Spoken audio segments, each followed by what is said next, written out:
Hit subscribe if you want to be in the group that sees shifts before they show up on CNBC, and drop your city in the comments. I want a map where premiums are spiking and where dealers are already sold out. It's happening unevenly. Let's build the map together. Now let's talk about what just happened. Gold punched through 5,100. Silver ran past 110. That's the headline. Here's what moved underneath it. Premiums on 1-ounce silver coins haven't cooled. They're holding firm or climbing in some markets. Lease rates, the cost to borrow physical metal, are quietly spiking. Some warehouses are reporting slower restocking even as demand surges. ETFs are seeing steady inflows. And futures positioning? Late shorts are getting trapped. The surface says mania. The plumbing says stress. If you think price leads, wait until you see what moved first. Let me show you the pattern that's playing out right now. It's called the pressure valve. Here's how it works. Imagine a fire hose, full pressure, water rushing through. Now imagine that hose hits a valve that's only half open. What happens? The water doesn't stop. It just reroutes. It finds every crack, every gap, every weak point in the system. That's what's happening in precious metals right now. Policy shock hits, tariff threats, shutdown risk, Fed uncertainty, all at once. Money rushes toward safety. That's the fire hose. But the physical market, the actual metal you can hold, that's the valve. And it's narrow. So demand reroutes. Paper buyers flood into futures and ETFs. Physical buyers hit coin dealers and bullion sites. Institutional players start bidding for allocated storage. And the entire flow of metal, from refiners to vaults to retail counters, tightens. Premiums are the lie detector of demand. When premiums refuse to drop even as price climbs, it means the physical market is absorbing more pressure than it can easily handle. It means the valve is choking. It means flows are rerouting faster than supply can adjust. This is not new. This happened in 2008. It happened in 2011. It happened in March 2020. Every time policy or financial stress creates a stampede into safety, the same thing happens. Price moves, then physical tightens, then premiums spike. Then the paper market has to chase the physical market instead of the other way around. Right now, we're in that phase. Dealers are repricing mid-session because they can't lock in costs. Spreads are widening because liquidity is fragmenting. Some products are going out of stock, not because there's no metal in the world, but because the metal is flowing to different buyers at different price points, and the retail pipeline can't keep up. Think about that. This is the mechanism, the pressure valve. Policy shock hits, flows reroute, physical tightens before price finishes adjusting. Not telling you to buy, not telling you to sell, showing you the pattern so you can recognize it when it happens again. Because it will. This is where most people get trapped. Right here. They see price rip. They assume it's a bubble. They wait for a pullback to get in. But if the pressure valve is active, pullbacks get bought immediately. Physical tightness holds. And by the time they're convinced it's real, premiums are double what they were and availability is gone. Or they see price rip and assume it's a straight line to the moon. They leverage up, they chase. They don't respect the fact that even in a strong move, air pockets exist. Shorts cover in waves. Rallies are not smooth. And when the first pullback hits, they panic. Your job is not to predict. Your job is to understand the structure so you don't get shaken by normal volatility inside an abnormal trend. Now let me show you the second layer. It's called the short squeeze ladder. Here's how it works. Let's say you're short gold futures at 4,900. You're betting price will fall, but price doesn't fall. It climbs. It hits 5,000. You're underwater. You have two choices: cover now and take the loss, or hold and hope it reverses. Most shorts hold. Price climbs to 5,100. Now you're deeper underwater. The pain is worse. Some shorts cover. That buying pushes price higher. 5,200. More shorts cover. 5,300. More shorts cover. Each new high forces incremental covering. That's the ladder. It's not a smooth ramp, it's a stair step. Price climbs, pauses, shorts cover, price climbs again, pauses, more shorts cover, repeat. And here's the part that matters. The ladder works until it doesn't. If macro news cools for 48 hours, if the Fed signals clarity, if tariff threats ease, the ladder loses a rung. Shorts stop covering. New buyers hesitate. And price can gap down just as fast as it gapped up. But if the pressure valve is still active, if physical tightness is still holding, the ladder doesn't break. It just pauses. Because even if speculative shorts stop covering, physical buyers are still pulling metal out of the system. And that creates a floor. This is why you need to watch both. The pressure valve tells you if physical demand is real. The short squeeze ladder tells you if speculative positioning is adding fuel. When both are active, moves are explosive. When only one is active, moves are choppy but sustained. When neither is active, moves reverse. Right now, both are active. That's why this move feels different. Circle this. Rallies don't end from excitement, they end from exhaustion. Exhaustion happens when physical buyers are satisfied, when shorts are fully covered, when flows normalize, and when premiums ease. We're not there yet. There's a tell that shows when the ladder is about to skip a rung. I'll show you what to watch in a minute. But first, let me reframe this. Most people are asking the wrong question. They're asking, will gold hit 6,000? Will silver hit 150? When will it pull back? Here's the real question. Are the signals confirming strength or starting to diverge? Because two indicators are about to tell you everything you need to know. Premiums and ETF flows. If premiums stay firm and ETF inflows stay steady, strength persists. The pressure valve is holding. The ladder keeps climbing. If premiums start to ease but ETF inflows accelerate, that's a warning. It means speculative money is flooding in but physical demand is cooling. The ladder might keep going for a bit, but the foundation is weakening. If both start to fade, that's your signal. The move is exhausting. Right now, we're in scenario 1, but that can change in 72 hours. The risk is not a pullback. The risk is misreading the signals and getting caught on the wrong side of a structural shift. Sit with that. Let me show you what I'm watching this week. Not what I'm buying, not what you should do, what I'm tracking to read the structure in real time. Signal 1. Retail premiums on 1 ounce gold and silver coins. Normal behavior. Premiums stay within 2 to 4% over spot for gold, 3 to 6% for silver. Stress behavior. Premiums spike to 6 to 10% for gold, 8 to 15% or higher for silver. They hold there even as price climbs. Right now, we're in stress behavior. If premiums ease back toward normal while price holds, that's healthy. It means supply is catching up.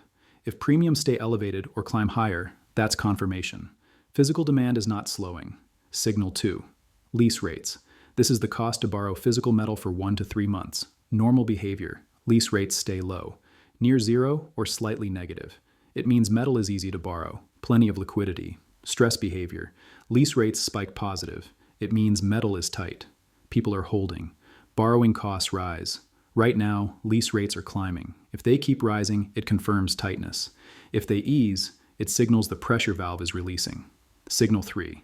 COMEX registered versus eligible inventories and daily delivery notices. Registered is metal available for delivery. Eligible is metal stored but not available. Normal behavior. Registered stays stable or grows. Delivery notices are routine. Stress behavior. Registered drains. Eligible doesn't refill it fast enough. Delivery notices spike. I'm watching for any sharp drops in registered or unusual delivery activity. If registered holds steady, the exchange has liquidity. If it drains, that's a flashing light. Signal 4. ETF flows, not price. Flows. Are investors adding metal to funds or pulling it out? Normal behavior. Flows are mixed. Small inflows and outflows. Nothing dramatic. Stress behavior. Steady inflows for multiple days. It means institutional and retail money is piling in. Right now we're seeing steady inflows. If that continues, it confirms the move has broad participation. If flows turn negative, it's a warning that conviction is fading. Signal 5. Dealer language and shipping delays. This one is qualitative but powerful. Normal behavior. Dealers say in stock. Ships in 3 to 5 days. Stress behavior. Dealers say pre-order only. Ships in 2 to 4 weeks. Limits per customer.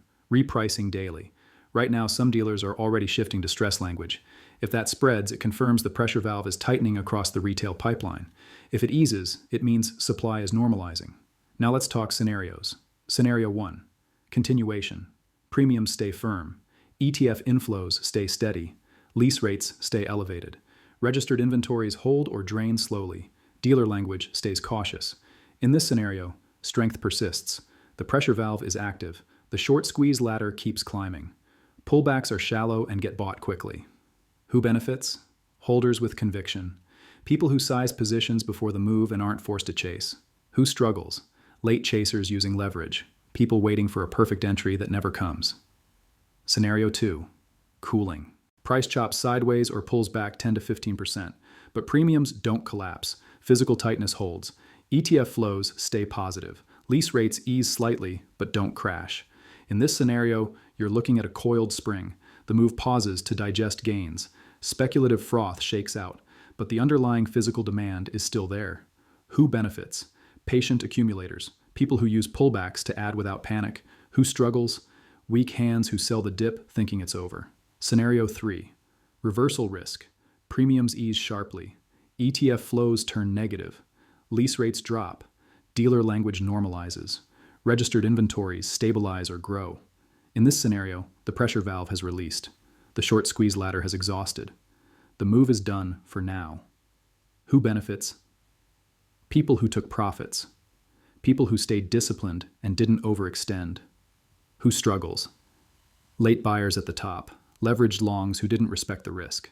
I'm not predicting which scenario plays out. I'm showing you the signals that will tell you in real time which path we're on. Could reverse tomorrow. Could run for months. Can't know timing. Only structure. Your job is to track the signals, read the behavior, and adjust your stance as the data shifts. Not advice, pattern recognition. Now let's talk risk. Risk 1, position sizing. If you're overexposed, even a healthy pullback will feel like a disaster. If you're underexposed, you'll chase at the worst time. I keep core positions sized so I can sleep through volatility. I keep trading positions small enough that I can cut them without emotional damage. Risk 2, time horizon clarity. Are you holding for 6 months, 2 years, 5 years? Or are you trading a 2-week move? If you don't know, you'll make the wrong decision at the wrong time. I separate long-term holds from tactical trades. Different accounts, different rules, different exit plans. Risk 3, liquidity awareness. Can you sell what you own quickly if you need to? Coins and bars are liquid in normal times. In stress times, you might face wider spreads or delays. ETFs and futures are liquid until they're not.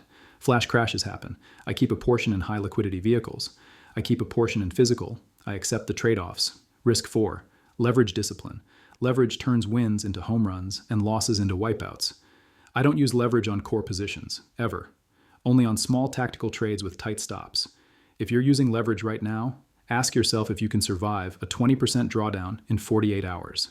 If the answer is no, you're overexposed. Risk 5, news dependency. If you're checking headlines every hour, you're reacting instead of positioning. I check signals once or twice a day. I trust the framework. I don't chase breaking news. Risk 6, emotional endurance. Volatility will test you. 10% up days, 8% down days, whipsaws, false breakouts. If you can't handle that, this is not your market right now.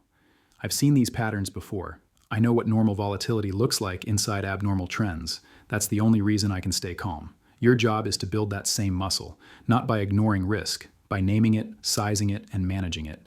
Here's what I want you to take from this. Price is the headline. Plumbing is the truth. Premiums are the lie detector of demand. Rallies don't end from excitement, they end from exhaustion. If you can name the mechanism, you can survive the noise. Right now, the pressure valve is active. The short squeeze ladder is climbing. The signals are confirming strength. But signals can shift. If you track what I just showed you, premiums, lease rates, COMEX inventories, ETF flows, dealer behavior, you put yourself in the group that sees changes early. You won't predict the top, you won't time every move perfectly, but you'll know when the structure is healthy and when it's cracking. And that's the edge, not prediction. Pattern recognition. Now I want to hear from you. Drop a comment. Which signal surprised you most? Premiums, lease rates, the short squeeze ladder? And if you've been stacking or watching this market for a while, share your story. What are you seeing in your area? Are dealers sold out? Are premiums climbing? Let's build the map together. If you're not subscribed, do it now. We're the group that reads the plumbing while everyone else panics over headlines. And if you found this valuable, share it with one person who's trying to make sense of this move. They'll thank you later. Final thought. The edge is not knowing what happens next. The edge is knowing what to watch so you can adapt when it does. If you stay disciplined, if you track the signals, if you respect the structure, you put yourself in the group that doesn't get shaken. You put yourself in the group that sees opportunity when everyone else sees chaos. That's the game.